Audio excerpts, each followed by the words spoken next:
జై శ్రీరామ్ జిమ్రాజ్ నా బజరంగ్ బలి సంకల్ప్ ఛాలెంజ్ లో డే 16 కి మీకు స్వాగతం. ఇక మార్నింగే నా పూజ కంప్లీట్ చేసుకొని అట్లానే హనుమాన్ చాలీసా కూడా చదివేసిన. ఇక చిన్న నా ఓట్ మిల్ తిని గుడికైతే వెళ్ళిపోయి దర్శనం అయితే తీసేసుకున్నా. ఇక అట్లానే తాలిం గిట్ట వెళ్ళిపోయి నా వర్కౌట్ అయితే షూట్ చేసిన.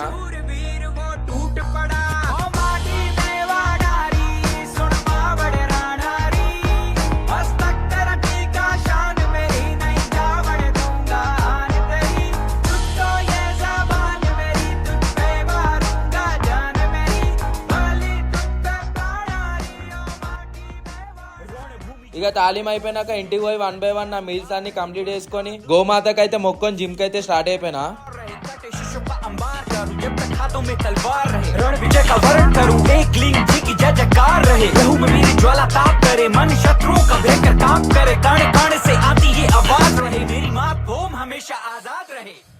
సరే మళ్ళా పోయొస్తా.